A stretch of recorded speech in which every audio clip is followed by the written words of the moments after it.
Percayakah bahwa setiap detak jantung, setiap hirup nafas, setiap denyut nadi, dan segala waktu kita adalah sebuah kesempatan? Kisah ini yang mungkin akan menjawab setiap tanya yang muncul tadi. Bermula dari seorang remaja laki-laki bernama Satria Abimanyu Putra Harmono yang saat ini berusia 16 tahun dan tengah menginjakkan kakinya sebagai pelajar sekolah menengah atas di SMA Taruna Bangsa. Semasa sekolah dasar, Satria adalah seorang yang patuh kepada orang tua, sopan, rajin, pintar, dan sering menorehkan prestasi di sekolah dalam berbagai bidang. Saat beranjak remaja, tepatnya pada saat sekolah menengah pertama, Satria terjerumus ke dalam lingkaran pergaulan yang tidak baik. Ia jadi sulit diatur, sulit dinasehati, bahkan tidak pernah mengerjakan tugas dan sering bolos. Hal ini membuat kedua orang tuanya stres sampai saling menyalahkan. Ayah Satria berkata bahwa ibu Satria yang tidak benar mendidik Satria. Sedangkan ibu Satria tidak terima dan mempertanyakan bahwa selama ini ayahnya Satria hanya berada di luar, bekerja, bahkan jarang pulang ke rumah dan tidak ada waktu untuk Satria. Pertengkaran kedua orang tua Satria semakin memburuk sampai akhirnya mereka memutuskan untuk berpisah. Satria mengunci dirinya di kamar. Ia merenung sendiri berlarut-larut dalam pikirnya. Mengingat kembali momen sewaktu dirinya masih duduk di bangku sekolah dasar dan memenangkan lomba matematika. Kedua orang tuanya berdiri di sebelah Satria yang tengah menerima piala dan hadiah. Ayah bangga sekali, Satria kamu memang hebat, ini baru anak ayah, seru ayah Satria dengan senyum mengembang. Eits, enak aja, Satria ini juga kan anak ibu. Balas ibu Satria dengan senyum tak kalah mengembangnya. Iya, Satria kan anak ayah dan ibu, pasti hebat lah, seru Satria dengan bangga. Setelahnya mereka tertawa bersama dan saling berpelukan. Momen bahagia yang kini hanya menjadi masa lalu bahagia ini selalu ada di benak Satria. Berkumpul bersama momen-momen bahagia lain yang tidak akan terulang kembali. Andai aku bisa kembali ke masa itu, aku pasti sangat bahagia, batin Satria. Satria yang tidak tahu harus berbuat apa pada saat itu menghubungi teman nongkrongnya, sekaligus teman jika Satria bolos sekolah. Satria langsung pergi ke tempat tongkrongan. Sesampainya di sana, ia menceritakan bahwa kedua orang tuanya sepakat berpisah. Tetapi temannya itu bukannya malah menghibur, malah semakin menjerumuskan Satria yang pikirannya tak karuan itu dengan memberikan minuman-minuman keras. Dia pulang larut malam dengan keadaan setengah sadar dan langsung tertidur di kamarnya tanpa menyadari bahwa ibunya tengah membawa koper bersiap untuk pergi dari rumah. Dalam tidurnya yang setengah sadar, Satria mendengar ibunya berkata sambil mengelus kepala Satria. Satria anak ibu, maafin ibu ya, ibu belum bisa jadi ibu yang baik, yang bisa didik kamu. Ibu sayang kamu lebih dari apapun di dunia ini, nak, ucap ibu Satria seraya menyeka air mata. Udah, ibu pergi aja, Satria gak butuh ibu. Satria jadi gini karena ibu juga kan? Udah sana, balas Satria setengah sadar. Ibunya tidak bisa berkata apa-apa.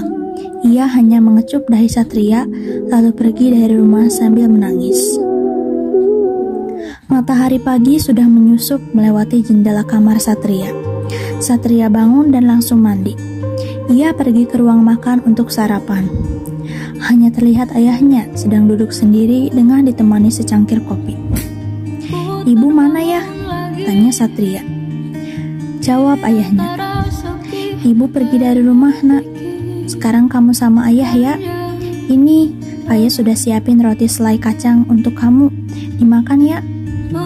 Satria tersadar bahwa ucapannya kepada ibunya sangatlah tidak pantas. Emosinya mulai naik turun tak karuan. Ditambah dengan roti selai kacang yang disiapkan ayahnya. Apa-apaan sih ya? Satria itu alergi kacang. Ayah sengaja mau bikin Satria alergi terus Satria ke rumah sakit dan ayah gak usah repot urusin Satria. Ayah macam apa? Alergi anaknya saja gak tahu. Tuh urusin aja kerjaan ayah, gak usah mikirin Satria. Pantes aja ibu kabur dari rumah, ucap Satria asal bicara karena pikirannya sedang kacau.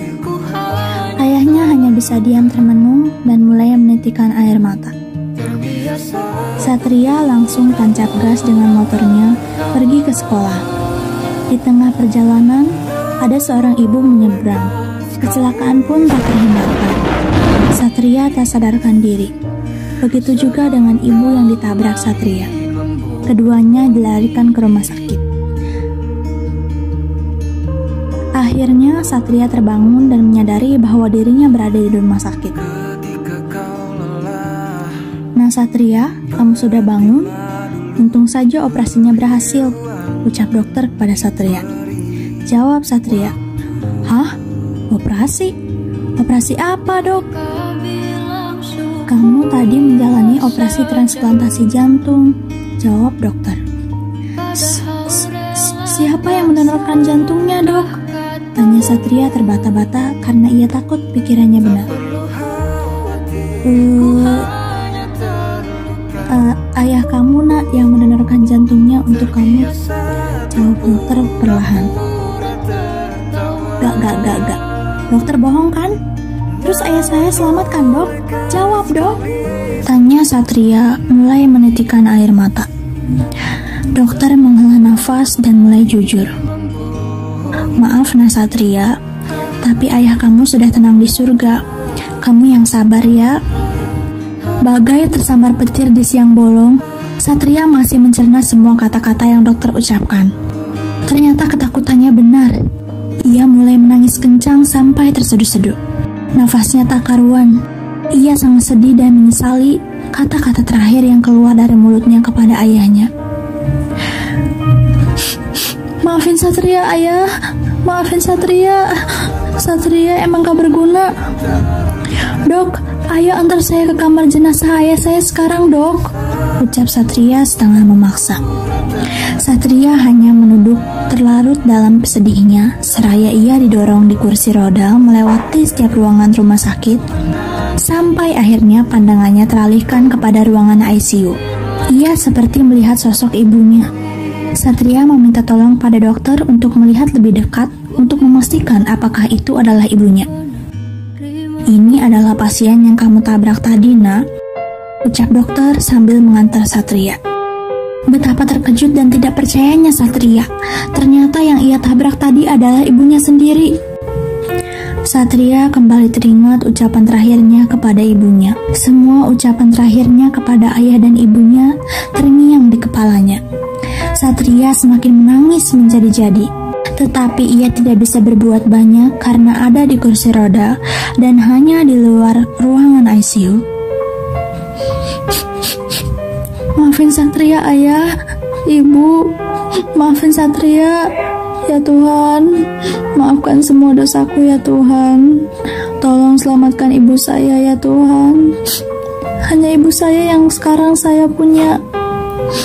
Saya janji saya akan bertobat dan memanfaatkan setiap waktu hidup saya untuk membahagiakan ibu.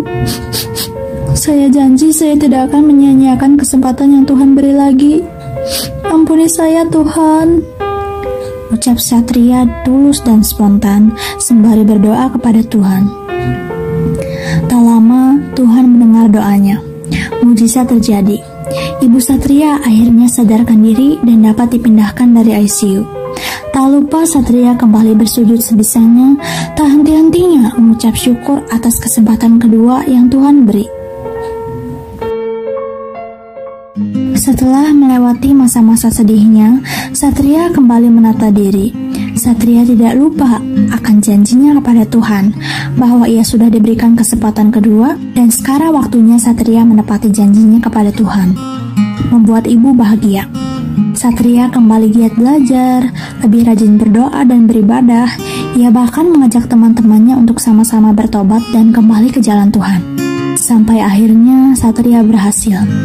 Ia kembali bersinar dengan meraih nilai ujian tertinggi di setiap mata pelajaran yang diujiankan dan masuk ke PTN favorit dengan full beasiswa. Satria sadar bahwa setiap detik waktu dalam hidupnya, setiap nafas yang ia hirup, setiap denyut nadi, dan setiap langkah kaki hidupnya adalah sebuah kesempatan.